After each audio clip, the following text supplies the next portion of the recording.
গিয়েছে আপনারা জানেন। ওই সাম্রাজ্যবাদী ভারত হচ্ছে 1 নম্বরে, এবং সেই সাথে রয়েছে মার্কিন সাম্রাজ্যবাদ। বন্ধুগণ, আমরা দেখেছি জুলাই গণ অভ্যুত্থানের আজকে 17 মাস।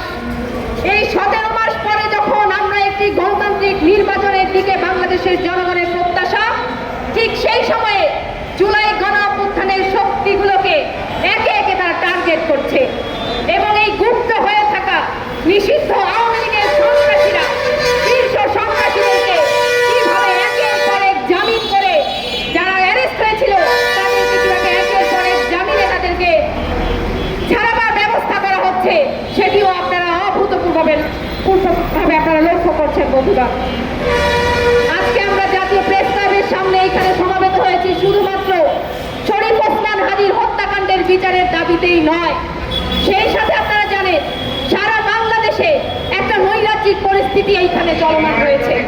সেই নৈরাজ্যিক পরিস্থিতির মধ্যে আরো একটি বিশাল গুরুত্বপূর্ণ ঘটনা, ওই ময়মনসিংহের ভালুকায় সেই দীপু চন্দ্র দাসকে কিভাবে পুড়িয়ে হত্যা করেছে এই তথাকথিত তৌহিদি জনতার নাম দিয়ে মব সন্ত্রাস করে। বন্ধুগণ, কিন্তু যারা এই মবক্রেসি করছেন, এই মবক্রেসির গডফাদাররা যারা বিদেশে বসে চক্রান্ত করছেন, তাদেরকে ধরার জন্য, তাদেরকে কাঠগড়ায় দাঁড় করানোর জন্য, তাদেরকে বিচারের আওতায় আনার জন্য আমরা বাংলাদেশের এই ধরনের ইউনুস গভর্নমেন্টের কোনো উদ্যোগ এখানে দেখতে পাই না। বন্ধুগণ, আমরা আজকে এই বিক্ষোভ সমাবেশে দাঁড়িয়েছি এই কথা বলতে যে বাংলাদেশের জনগণের, বাংলাদেশের শ্রমজীবী মানুষের সরকার, সংবিধান, রাষ্ট্র যদি কায়েম করতে হয়, তাহলে বাংলাদেশের শ্রমজীবী মানুষকে সতর্ক থাকতে হবে, তাদেরকে সজাগ থাকতে হবে যে কারা এই ধরনের দুর্বৃত্তগিরি করছে। বন্ধুগণ, আজকে দেখুন ওই ভালুকায় ময়মনসিংহে যেখানে দীপু চন্দ্র দাসকে কি বর্বরোচিত ভাবে তাকে হত্যা করা হয়েছে, তাকে ধর্মের তথাকথিত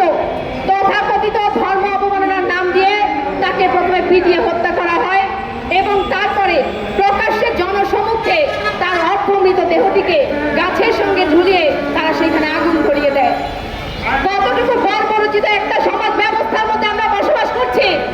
আপনাদেরকে তাই আহ্বান জানাতে চাই, যদি ওই ভালুকায় বাংলাদেশের শ্রমজীবী মানুষের সংগঠন থাকতো, যদি সেখানে শ্রমজীবী মানুষের কথা বলার জন্য তাদের স্বার্থের সংগঠন সেখানে থাকতো, তাহলে এই ধরনের ঘটনার প্রতিবাদ এবং এই ধরনের ঘটনার যে বিরোধিতা সেটি আমরা এখানে দেখতে পারতাম। বন্ধুগণ, এবং এই ধরনের ঘটনা যারা ঘটিয়েছে তারা কিভাবে আশকারা পাচ্ছে আপনারা দেখেন। বন্ধুগণ, দীর্ঘ ফ্যাসিজমের মধ্যে যখন হাসিনার ফ্যাসিজম এইখানে চলমান, তখন আমরা লড়াই করেছি, এই সন্ত্রাসী গুন্ডা ছাত্রলীগের হাতে মার খেয়েছি।